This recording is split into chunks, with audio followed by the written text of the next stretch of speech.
तो hi students, welcome back. Top 10 PYQs की series हम लोग कर रहे थे टीचिंग एप्टीट्यूड के अंदर।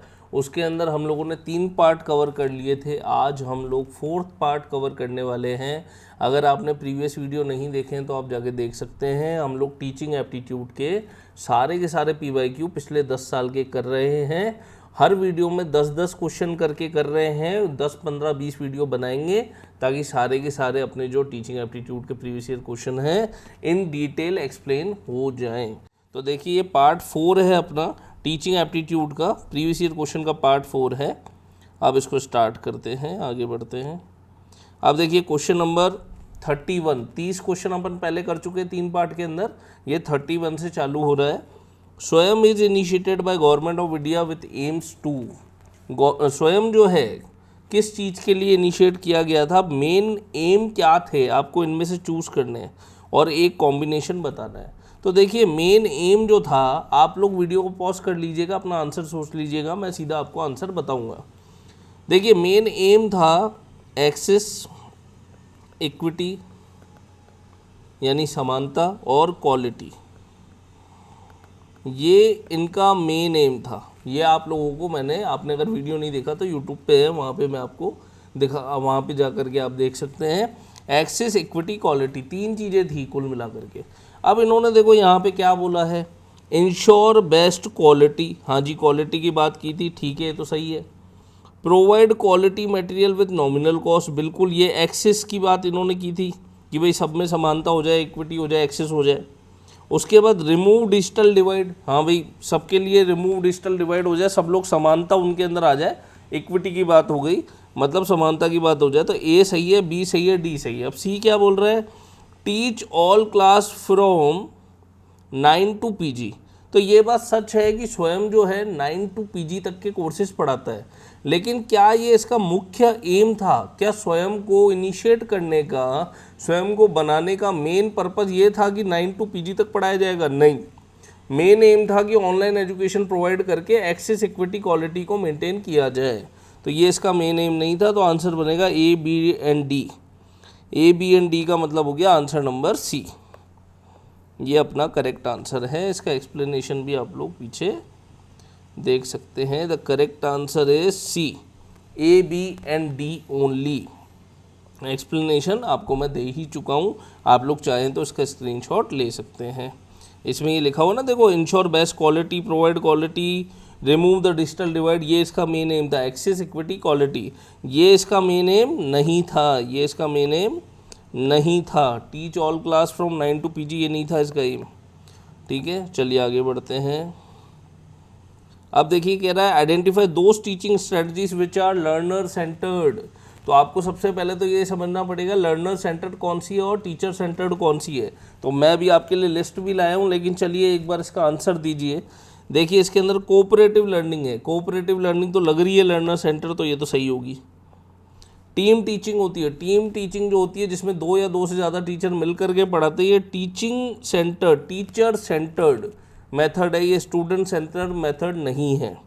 Laboratory based project, laboratory based project जो है वो क्या है, पेयर शेयर डिस्कशन क्या है, lecturing with power point presentation क्या है। अब देखिए यहाँ पे मेरे को समझ में आ रहा है, lecturing with power point presentation मतलब मैं लेक्चर दे रहा हूँ एक प्रेजेंटेशन के साथ, जैसे मैं अभी पढ़ा रहा हूँ। ये तो टीचिंग सेंटर्ड मेथड है, ये लर्निंग यानी स्टूडेंट सेंटर मेथड नहीं है।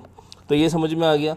अब यहाँ पे 3 ऑप्शन है हर ऑप्शन के अंदर, तो मेरे को सीधा सा पता पड़ रहा है कि लेबोरेटरी बेस्ड प्रोजेक्ट और पेयर शेयर डिस्कशन भी किसका पार्ट है, स्टूडेंट सेंट्रिक मेथड का पार्ट है, लर्नर सेंट्रिक मेथड का पार्ट है। यहाँ तक क्लियर हो गया। मतलब ये सही है, ये सही है और ये सही है। तो ए, सी, डी सही है, मतलब सी वाला ऑप्शन जो है वो अपना करेक्ट ऑप्शन है। ऐसे करके आप लोग कर सकते हैं। मैं आपको अभी लिस्ट भी दिखा रहा हूँ कि कौन कौन से होते हैं। द करेक्ट आंसर देखो क्या है, ए, सी एंड डी अपन बात कर ही चुके हैं। इसकी देखिए लिस्ट, इसका आप लोग स्क्रीनशॉट ले लो। Teacher centred versus learner centred teaching strategy. Teacher centre में कौन कौन सी आती है ये सारी बता दी आपको, लर्नर सेंटर में कौन कौन सी आती है सारी लिस्ट आ गई आपके पास। ठीक है, ये टीचर सेंटर की सारी है, ये लर्नर सेंटर की सारी है। ये आगे भी एग्ज़ाम में पूछेगा तो इसका आप स्क्रीनशॉट ले लो और अपने नोट्स में इसको ऐड कर लो। अब चलिए आगे बढ़ते हैं। अब देखिए क्या कह रहा है क्वेश्चन नंबर 33 में, given below are two statement, दो स्टेटमेंट दे रखे हैं। कह रहा है कि स्टेटमेंट फर्स्ट है, in socialisation the learning of teacher their professional roles responsibility in the upbringing of children their educational training are influenced by the cultural norms and values of mutually री। मतलब क्या बोल रहा है, कह रहा है जैसा टीचर जो है ना, लर्निंग ऑफ टीचर जो है, देखिए मैं समझाता हूँ आपको आराम से। कह रहा है सोशलाइजेशन में, समाजीकरण में जो टीचर की लर्निंग है, मतलब समाज में रह कर के जो टीचर सीखता है वो ही तो वो अपने स्टूडेंट को सिखाता है। इस पूरी जो ये पूरी की पूरी लाइन है, इसका मतलब क्या है, समाज में रह कर के एक टीचर जो सीखता है वही तो वो अपने बच्चे को यानी अपने स्टूडेंट को सिखाता है, उसकी अपब्रिंगिंग में वही चीज़ें वो डालता है। ठीक है, तो इसका मतलब ये तो बिल्कुल सही है, म्यूचुअली रीइंफोर्सिंग होती है दोनों चीज़ें, बिल्कुल सही है, यहाँ तक तो कोई दिक्कत नहीं है। स्टेटमेंट सेकंड बोल रहा है इंटरपर्सनल इंटेलिजेंस। सबसे पहले तो एक चीज़ समझ लो, इंटरपर्सनल इंटेलिजेंस का मतलब क्या होता है। इंटरपर्सनल मतलब दो लोगों के बीच में संवाद, दो लोगों के बीच में कम्युनिकेशन। यहाँ पर मेरे अंदर क्या क्या चीज़ें होनी चाहिए, मेरे को, मैं उसको समझूँ वो क्या कह रहा है, उसके इमोशंस को समझूँ, उसके भावों को समझूँ, इसको बोला जाता है इंटरपर्सनल इंटेलिजेंस, कि मैं उसकी बात को समझ पा रहा हूँ और उसके साथ एम्पैथी रख पा रहा हूँ। लेकिन यहाँ बोल रहा है interpersonal intelligence does not involve understanding of emotion and thoughts and develop in a conscious way without conscious work. क्या इसके अंदर हम understanding of emotion and thoughts की बात नहीं करते? यहाँ लिखा है डज नॉट इन्वॉल्व, कि इसके अंदर इन्वॉल्व नहीं होते ये अंडरस्टैंडिंग ऑफ इमोशन वगैरह अदर पर्सन के, जो कि सही नहीं है। तो इसको अपन काटेंगे। मतलब क्या है, स्टेटमेंट फर्स्ट इज करेक्ट और सेकंड इज इनकरेक्ट। ये वाला अपना करेक्ट आंसर हो जाएगा। अब देखिए आगे इसका एक्सप्लेनेशन भी है। देखिए स्टेटमेंट फर्स्ट करेक्ट है, सेकंड इनकरेक्ट है, सी इसका करेक्ट आंसर था। सेकंड देखो क्यों इनकरेक्ट है, कि हार्वर्ड गार्डनर का कॉन्सेप्ट है इंटरपर्सनल इंटेलिजेंस का, और इंटरपर्सनल इंटेलिजेंस में क्या क्या चीज़ें आती है वो हार्वर्ड गार्डनर ने बताई है। इसने बताया understanding others emotion, recognising thoughts and intention, empathy and social interaction skill. ये सब चीज़ें आती है किसके अंदर, इंटरपर्सनल इंटेलिजेंस के अंदर। The statement wrongly says interpersonal intelligence does not involve. इसने उल्टा लिखा है स्टेटमेंट के अंदर कि interpersonal intelligence does not involve, जबकि वो डज इन्वॉल्व होना चाहिए था। ठीक है, तो स्टेटमेंट फर्स्ट करेक्ट है, सेकंड इनकरेक्ट है। यहाँ तक पूरा अपनी बात हो गई। आगे बढ़ते हैं।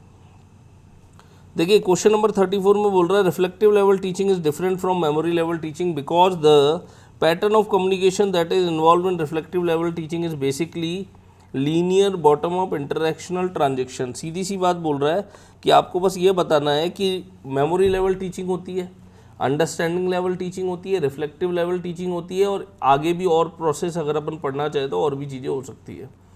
तो मेरे को बस ये बताइए, तीन टीचिंग की बात मोस्टली होती है, memory level, understanding level, reflective level. इन चारों में से कौन सा जो है वो रिफ्लेक्टिव लेवल टीचिंग को रिप्रेजेंट करता है? तो देखिए मैं आपको बता देता हूँ। लीनियर का मतलब होता है वन वे कम्युनिकेशन, जब टीचर बताए और स्टूडेंट चुपचाप सुने, वो होता है मेमोरी लेवल टीचिंग में। इंटरेक्शनल का मतलब होता है अंडरस्टैंडिंग लेवल टीचिंग। क्या होती है, अंडरस्टैंड, जहाँ इंटरेक्शन हो कि हाँ जी सर मैं आपकी बात समझ पा रहा हूँ, मेरा बस ये क्वेश्चन था, ये बता दीजिए। तो अंडरस्टैंडिंग के लेवल पे काम होता है, स्टूडेंट सेंट्रिक होता है ये इंटरेक्शनल। ट्रांजैक्शनल का मतलब होता है जहाँ पर स्टूडेंट और जो टीचर है दोनों ही एक दूसरे को बराबर इन्फ्लुएंस कर सकते हैं, बराबर इन्फ्लुएंस कर सकते हैं। मतलब जैसे टीचर को नॉलेज है किसी चीज़ की तभी वो मेरा टीचर है। भाई रिफ्लेक्टिव लेवल टीचिंग कहाँ पर आती है पहले ये बताओ। जैसे मान लो मैं पीएचडी कर रहा हूँ, तो पीएचडी जिस गाइड के अंदर करूँगा वहाँ पर बात आएगी रिफ्लेक्टिव लेवल टीचिंग की। रिफ्लेक्टिव लेवल क्योंकि हायर लेवल स्टडीज़ में काम आती है। रिफ्लेक्टिव लेवल टीचिंग में जो टीचर होता है वो केवल एक इन्वायरमेंट प्रोवाइड करता है, गाइड करता है स्टूडेंट को, वो पूरी तरह से उसमें इन्वॉल्व नहीं होता। तो जब मैं डेटा लेकर के आऊँगा, डेटा से वो भी अमेज्ड होगा ना टीचर भी, जो मेरा गाइड होगा वो कहेगा अरे यार ये भी बात होती है कि अच्छा अच्छा अच्छा इसमें ये भी चीज़ आई है, हाँ सही कर रहे हो सही कर रहे हो, इसमें और ये चीज़ें और डाल दो। मतलब मैंने भी उसको इन्फ्लुएंस किया और वो भी इन्फ्लुएंस मुझे कर सकता है, दोनों ही एक दूसरे को इन्फ्लुएंस कर सकते हैं। तो ये किस में आता है? ये आता है ट्रांजेक्शनल के अंदर, reflective level teaching. I hope clear होगा। इसका भी स्क्रीनशॉट आप ले सकते हो। ये पूरा का पूरा अपन ने करेक्ट आंसर डी है। और मैंने आपको बता ही दिया, मेमोरी लेवल टीचिंग लीनियर होती है, अंडरस्टैंडिंग लेवल टीचिंग जो होती है इंटरेक्टिव होती है, रिफ्लेक्टिव लेवल टीचिंग ट्रांजेक्शनल होती है। यहाँ तक बात अपनी हो ही गई है। क्वेश्चन नंबर 35 देखिए, from the following identify those feature which are associated with indirect instructional strategy. इसमें कुछ भी नहीं है। अब बच्चे इसमें कंफ्यूज हुए थे, इनडायरेक्ट इंस्ट्रक्शनल स्ट्रैटेजीज का मतलब क्या होता है? सीधा सा बस है। डायरेक्ट का मतलब क्या होता है? जिसमें डायरेक्ट टीचर कमांड दे रहा है, मतलब teacher centred. Indirect instructional strategies का मतलब क्या होता है? लर्नर सेंटर्ड या स्टूडेंट सेंटर्ड। बस यही था इसमें। जैसे ही आपने ये दिमाग में लाया ना स्टूडेंट सेंटर्ड, तो अब आपका आंसर निकलना चालू हो जाएगा। अब देखिए सबसे पहले इसके अंदर समझिए guided student practice. Guided student practice, ध्यान से समझना इसको, मेरे को स्टूडेंट सेंट्रिक चीज़ें निकालनी है। गाइडेड स्टूडेंट प्रैक्टिस का मतलब क्या होता है?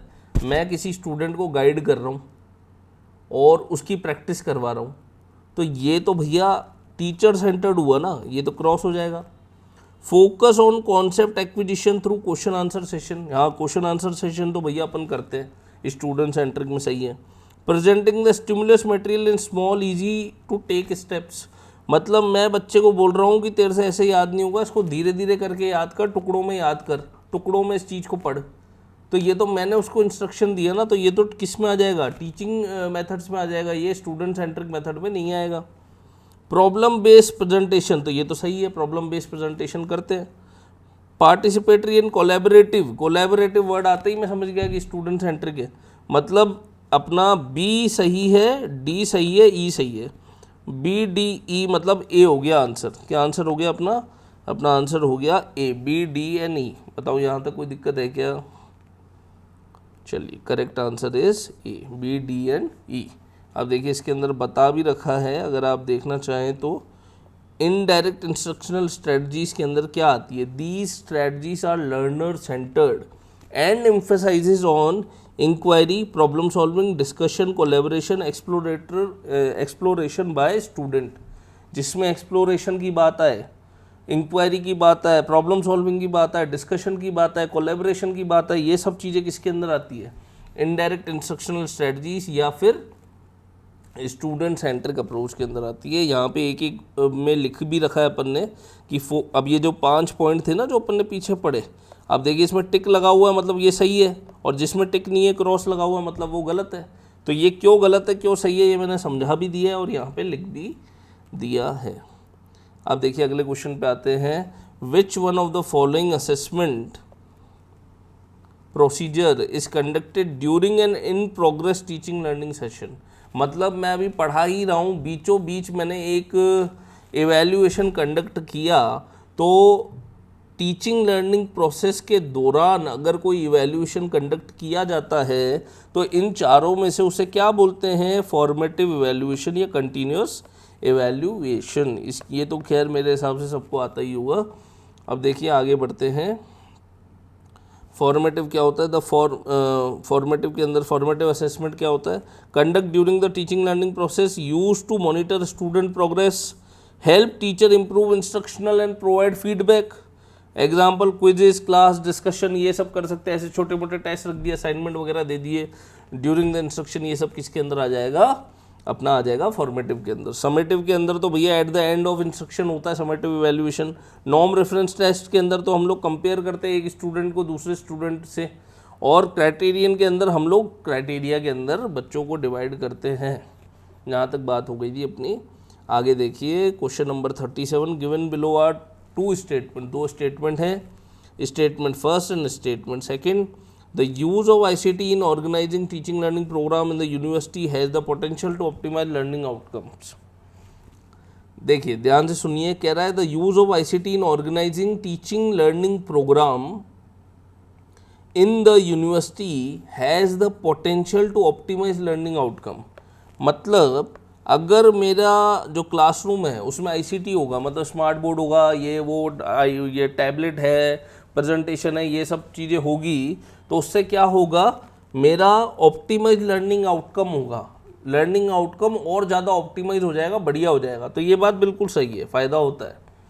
Statement second, formative assessment provide support to enhancing the quality of teaching learning session.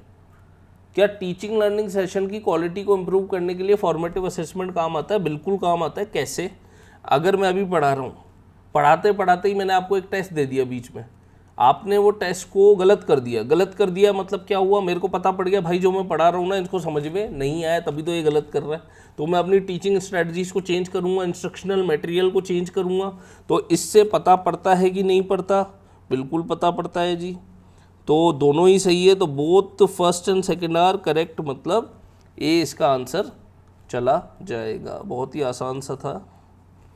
The correct answer is A, both statement first and second are correct. Explanation दी हुई है, आप चाहो तो इसका स्क्रीनशॉट ले सकते हैं। अब देखिए, which of the following will be considered key teaching behaviour. Key teaching behaviour belonging to the category of effectiveness. इसमें से कौन कौन सा की टीचिंग बिहेवियर है ये निकालना है। अब इसको निकालने का तरीका समझो। जब भी क्वेश्चन के अंदर की टीचिंग बिहेवियर पूछे, आप लोग है ना क्या करते हो, की टीचिंग बिहेवियर ढूंढने लग जाते हो। एक और तरीका बताता हूँ, सिंपल सा तरीका ये है कि हेल्पिंग बिहेवियर ढूंढना चालू करो, क्योंकि जितने भी क्वेश्चन की टीचिंग बिहेवियर के ना उसके साथ हेल्पिंग बिहेवियर भी आते हैं।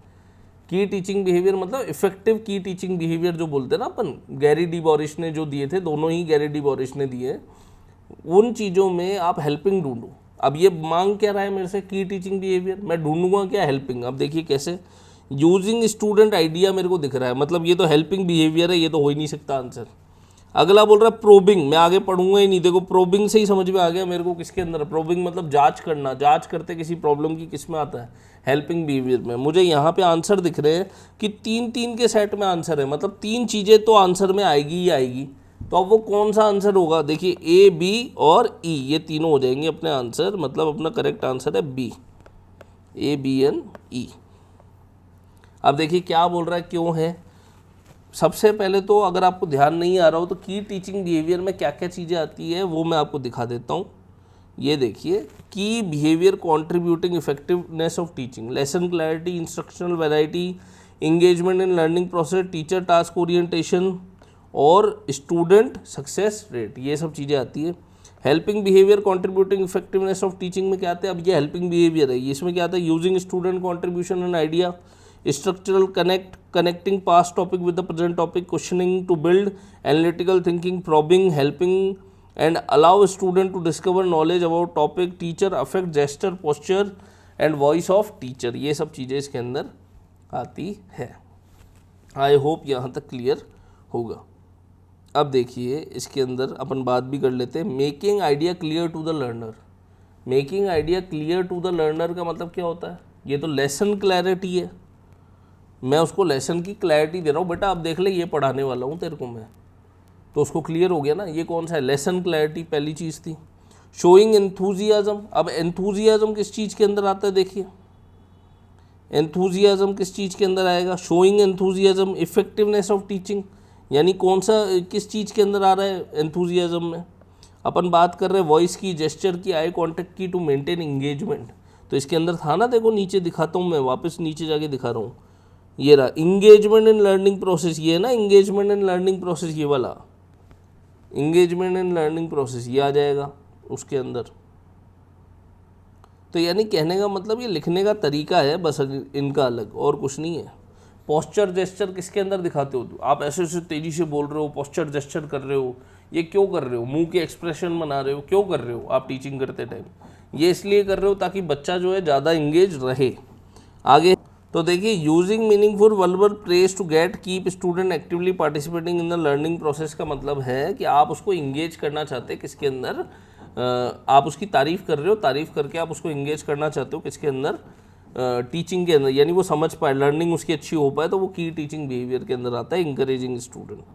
ठीक है, यहाँ तक अपना हो गया। अब आगे बढ़ते हैं। The main purpose of ICT for the classroom teaching is to main purpose ICT का क्या है? आप स्मार्ट बोर्ड लगाते हो, प्रोजेक्टर लगाते हो, बोर्ड वगैरह ये सब लगाते हो, उस आईसीटी का, कंप्यूटर वगैरह का एक्चुअल पर्पस क्या है? अब देखिए यहाँ पे, making the classroom instructional interesting, नहीं। इंटरेस्टिंग बनाने के लिए करते, नहीं। Divert student attention in the class, नहीं। Keep student engage in the class, नहीं। इसका मेन पर्पस क्या है? मेन पर्पस है optimise learning outcome of teaching, केवल यही मेन पर्पस है। आईसीटी का यूज़ इसीलिए किया जाता है कि बच्चा ज़्यादा से ज़्यादा ऑप्टिमाइज कर पाए, लर्निंग ज़्यादा से ज़्यादा उसकी हो पाए, लर्निंग आउटकम ज़्यादा निकल के आ पाए, ये इसका मेन फीचर होता है। देखो, ICT help by enhancing understanding, improving access to information, supporting interaction learning, increasing participation and retention. तो मेकिंग क्लासरूम इंस्ट्रक्शन, ये देखिए, ये पीछे बोल रहा था option, this is only a secondary benefit. Divert student attention, incorrect purpose है ये। Keep student engagement, engagement is important but it is not the ultimate objective. तो अल्टीमेट ऑब्जेक्टिव क्या है? अल्टीमेट ऑब्जेक्टिव ये है, objective optimize learning outcome of teaching. आगे बढ़ते देखिए, question number 40, the compositional skill in presenting of student can be most effectively assess through which of the following test. देखिए क्या बोल रहा है, the compositional skill. Compositional skill का मतलब क्या होता है? आपको किसी बच्चे की कॉम्पोजिशनल स्किल जो है वो निकालनी है, वो आपको चाहते हो कि इन बच्चों की कॉम्पोजिशनल स्किल का मैं टेस्ट लूँ, तो आप कौन सा टेस्ट लोगे इनमें से? तो पहली चीज़ तो हमको ये पता होनी चाहिए कि भाई कॉम्पोजिशनल स्किल क्या होती है। कॉम्पोजिशनल स्किल का मतलब है किसी टॉपिक के बारे में उसको कितनी डिटेल जानकारी है, इसको निकालना। तो आप ये कैसे निकालोगे? क्या आप ऑब्जेक्टिव टेस्ट से निकाल पाओगे? नहीं, इससे तो हम रिकॉल एबिलिटी चेक करते हैं। ऐसे टाइप टेस्ट से बिल्कुल इससे निकल सकती है। वो डिटेल में लिखेगा तो अपन को पता पड़ जाएगा, जितना ज़्यादा वो लिखेगा, जितना ज़्यादा डिटेल में वो लिख पा रहा है और अच्छे से लिख पा रहा है, हमें ये पता पड़ेगा कि उसको इस बात की नॉलेज है। शॉर्ट आंसर टेस्ट से बिल्कुल नहीं बता पाएगा, प्रोजेक्टिव टाइप टेस्ट से बिल्कुल नहीं बता पाएगा। यहाँ तक क्लियर है? ये इसका एक्सप्लेनेशन है, मैंने वैसे समझा दिया, आप चाहें तो स्क्रीनशॉट ले सकते हैं। तो अगर आपको वीडियो अच्छा लगा है और आपने पुराने अगर प्रीवियस ईयर क्वेश्चंस के जो वीडियो हम लोगों ने बनाए हैं टॉप 10 पीवाईक्यू सीरीज़ में, प्लेलिस्ट भी बनी पड़ी है, आप वहाँ पर जा कर के चैनल पे देख सकते हैं। अगर आपने चैनल को सब्सक्राइब नहीं किया है तो सब्सक्राइब कर लीजिए। यूजीसी नेट विद माँ साहब चैनल का नाम है, उसको सब्सक्राइब कर लीजिए। और अगर आप कोर्स लेने में इंटरेस्टेड है तो कोर्स की डिटेल जो है, आप, मेरा कॉन्टैक्ट नंबर गिवन रहता है डिस्क्रिप्शन में, वहाँ से आप मुझे कॉन्टैक्ट करके जानकारी हासिल कर सकते हैं। तो मिलते हैं आपसे नेक्स्ट वीडियो में।